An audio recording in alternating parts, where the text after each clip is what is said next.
Thank you very much. Members of the media, citizens of Trinidad and Tobago, good afternoon.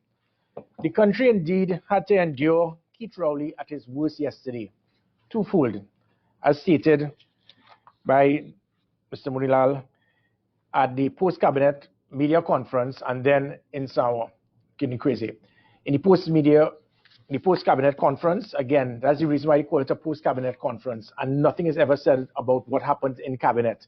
It is used as an avenue to attack, to destroy, and to discredit anyone.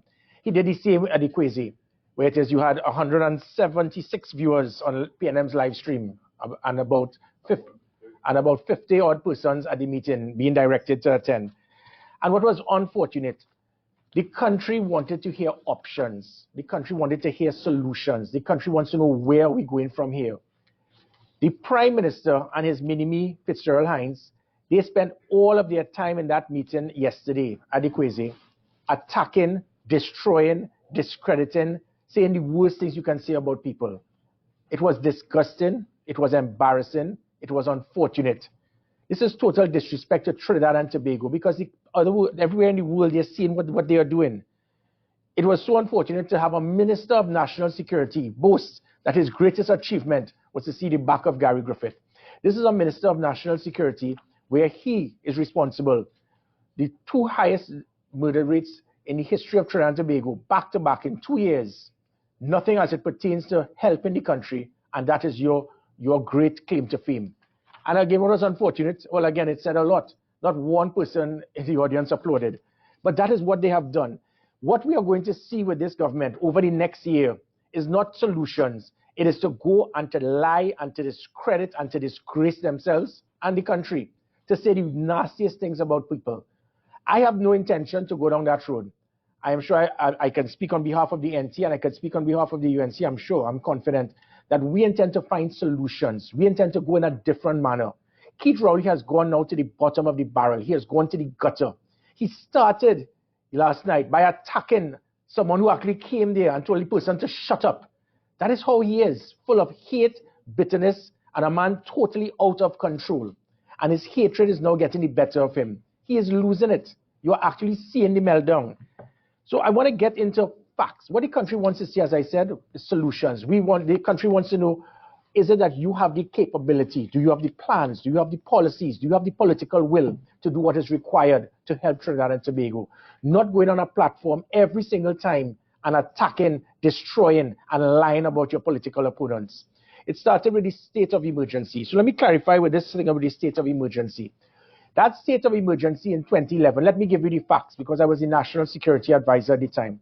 That state of emergency was called because of the advice given by the experts, by the law enforcement officials, those individuals involved in the intelligence agencies that said there was a clear and present danger, and they gave the advice to the chair of the National Security Council that if something is not done, it can be mayhem, mass murders, and assassination attempts. It was the right of any prime minister to have called the state of emergency. That is fact.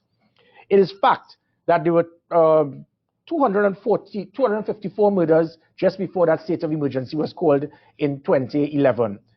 Had we continued on the same rate, it would have reached about 400 murders. It so happened that year it reached about 352. So it is a fact. 48 lives were saved. 48 young men continued to live to see 2012. 48 families were able to state that I had my child and I did not lose my son. That is what that state of emergency did.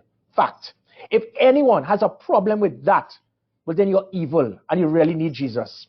Fact. That the comments being made by his other mini-me, Stuart Young, that people were arrested willy-nilly, to educate those who are not educated in the PNM government. The government does not, or they do not go ahead and arrest people. Those actions took place because of the Trinidad and Tobago Police Service. If the hierarchy of the Trinidad and Tobago Police Service did not do their job properly, you can't blame the government for it. And that is why in the same manner of the state of emergency that took place under my watch, there was not one incident of abuse of authority. There was not one incident of persons being arrested wrongfully. So to continue to speak that people were arrested, giving the impression to the country that government gave directives, that is not true. That is a lie. So again, if the hierarchy of the police service made a mistake, that is not any cause to say that the SOE was wrong and it should not have taken place. Fact, Keith Rowley should be the last to talk about the concerns about government trying to influence anyone. It was this government that tried to pressure me to arrest citizens during the last state of emergency, to recall that. So the hypocrisy of this government trying to speak about persons being arrested wrongfully in 2011, where that government never gave such instructions. In contrast, under my watch, the people will be aware of it throughout Trinidad and Tobago. I was being pressured, and that is where they had a conflict between the Prime Minister and myself, where it is they were trying to get me to arrest citizens in their homes because of the ignorance of the Prime Minister not understanding public health regulations meant that persons could only be arrested if they breach the regulations in public, not in their homes. But I was being pressured to arrest citizens in their homes. Had I done that, bow to pressure, there would have been hundreds of different lawsuits and the country would have paid the price. Fact again, what the Kamala Persad-Bissessar was stating is that because of the failure of this government over the last 8 years, it seems that there's no other alternative than to call a state of emergency for this government because of their failure, because of their inability to deal with the problem. This is in total contrast to what will happen when the government changes, because you would have seen the results by the previous administration when it was, as Mr. Mulilal stated, it was the highest reduction in serious crime in 31 years. And then under my last 18 months as Commissioner of Police, it was the highest reduction in violent crime in 17 years. So we know what to do. We have the plans, we have the policies, we have the solutions, we have the technology, and we have the political will to do what is required. So please let us get away from this perception and plan, which is what the government is trying, that when they are removed from office democratically, the new government will call a state of emergency. We would have no need to do so. It is probably needed now because of the incompetence of this government. And again, finally, as it pertains to the state of emergency, the comment made by the Prime Minister about the fact that a substantive commissioner of police in 2011 did not know when the state of emergency was called, even though he was out of the country, he was on leave, and all power goes to the acting commissioner of police, who was the one that was fully briefed. In contrast, in the last state of emergency, I was the commissioner of police, and I was only being made aware of when an SOE was called, when the curfew will take place, when the curfew was lifted, by watching my goodly people in the media. I was never briefed, I was never given any advice. So I had to play catch up constantly because of the failure of this government. Keith Rowley, again, as I stated, continues to speak about looking after the well-being and the concerns of criminals over that of law-abiding citizens by continuing to state and remind the country that they are people too and they have rights. But what, Keith, what about the rights of the law-abiding citizens? You came and you made a statement that said that I stated that two persons being held by the police died because they fell off a chair. That is a lie. I never said anyone died because they fell off a chair. But it is interesting that you had a concern that these two persons died, and rightly so. But where is it that you commended the police for at least these two individuals that would have been charged and responsible with reports of rape and kidnapping of over 70 women, that the police were able to make sure that they were never able to do it again by holding these individuals?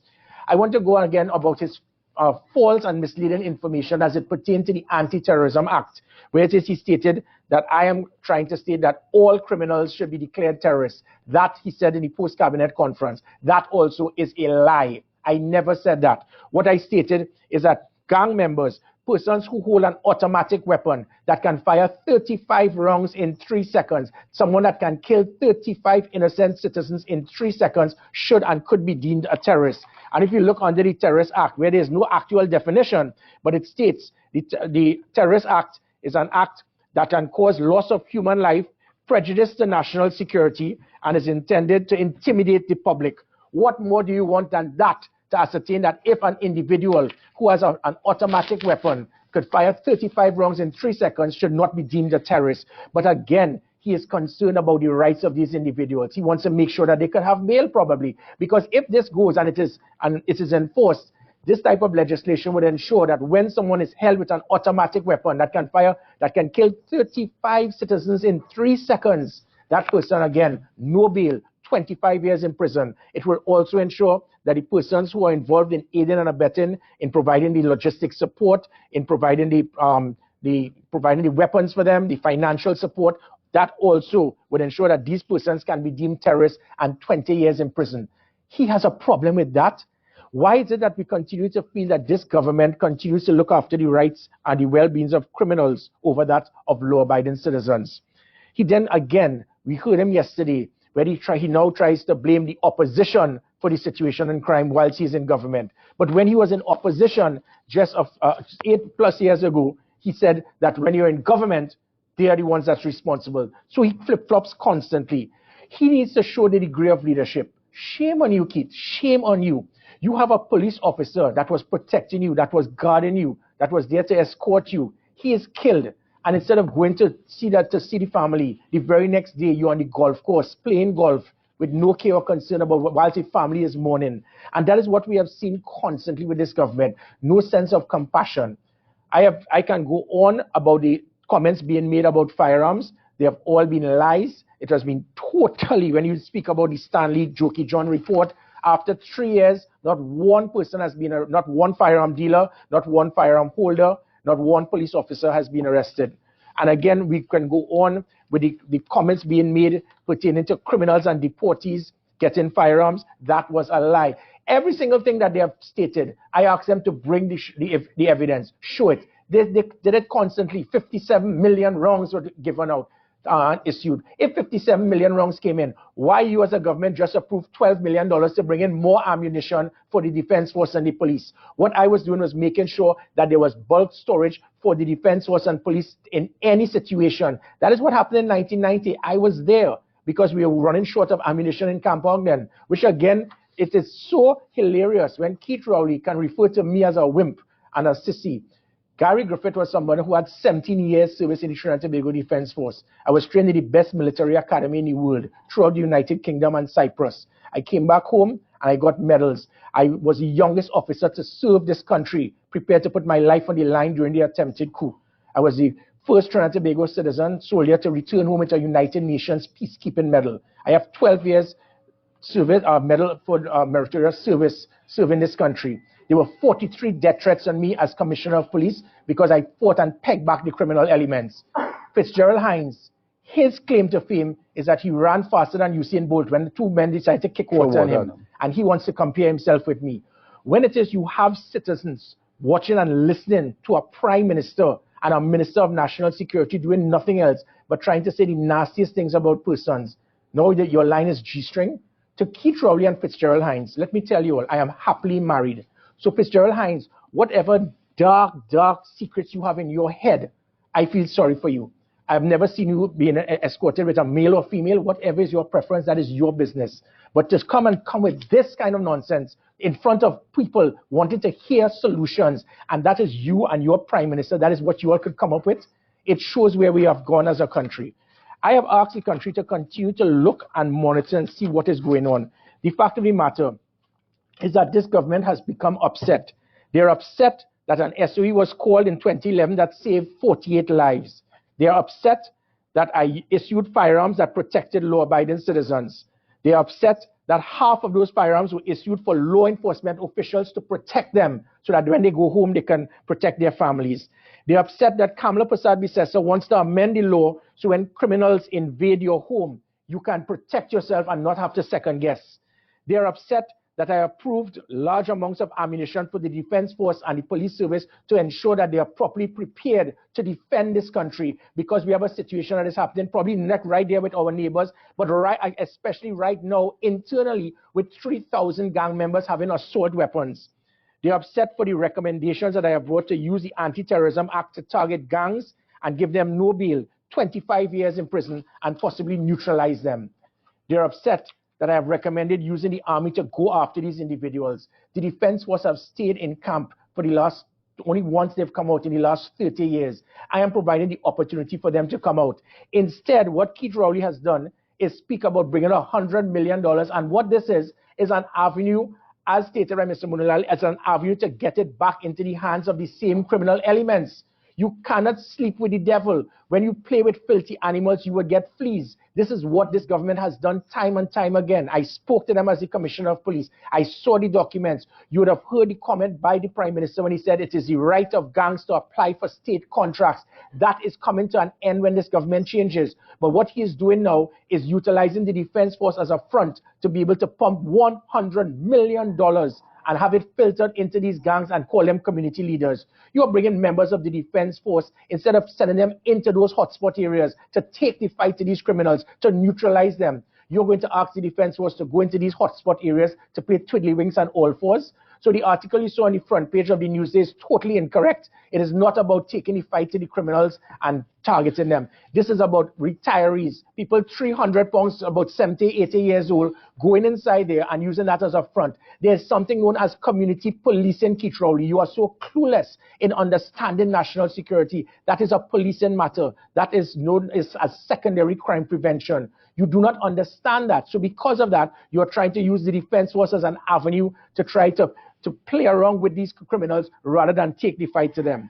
And let me finally, I want to mention about the curfew passes. It again shows the ignorance of Fitzgerald Hines. He had a concern that 22,000 passes were issued for this country during curfew. It took me and the foresight I had and the police service to be able to implement this, because not one person in government had the foresight to understand that you can't shut down the country totally. You needed to have certain amount of people out there during curfew to keep the country running. It is unbelievable. I was able to keep that to less than 20 to 22,000, because we are speaking about members of the protective services, all the different persons in medical facilities, persons in all the different ministries, the public utilities. We have 50,000 security officers alone, the taxi drivers, the bakeries, the food industry, the fishermen, the other persons involved in the funeral homes, and so many different avenues. I was bombarded with over 100,000 requests. We put 20,000 odd persons to give them curfew passes to keep this country running. Had I not done this, the country would have been shut down. And you, Fitzgerald Hines, have an issue with this, because that has always been the PNM's game, to lie, to discredit. Similar, again, my final point about the OPVs. I asked the country, type BAE/corruption, BAE/corruption. You will find 17 countries that paid kickbacks to government officials under the BAE. They wanted us to buy the OPVs. It cost $2.4 billion. When I got the requests from Korea, Colombia, and Israel, we were getting the same OPVs for half the price, $1.2 billion. That shows exactly why they wanted the OPVs. And again, the OPV was there to secure your exclusive economic zone. That's from 12 to 200 miles out. It was never designed to secure our close borders. So all of the comments that you hear, and that is why we got the diamond vessels for half the price. But again, the PNM continues to speak about corruption. And when you look at the diamond vessels, this 8 years, it's still under investigation. The lies continue. They refuse to call names because they know it is a lie. That is why you have a prime minister that will have email gate, because you'll go in parliament is the one place you can lie and not be sued. That is why he wanted to take this audit report into parliament. So it's not that I want to reveal the truth, but if it is so truthful, say it outside. Don't come in parliament to hide. Trinidad and Tobago, we intend to show you that we intend to find solutions. We are not going down to the gutter. This year is going to be a very rough year. You're going to be bombarded with lies, hatred, bitterness, anger, and you would have seen it by the Prime Minister and his mini-me, Fitzgerald Hines. We intend to give you solutions. We intend to give you hope. We intend to give you belief. We intend to show you that we have the ability, the plans, the policies, the technology, and the political will to make Trinidad and Tobago safe again and to make Trinidad and Tobago a better place. I thank you.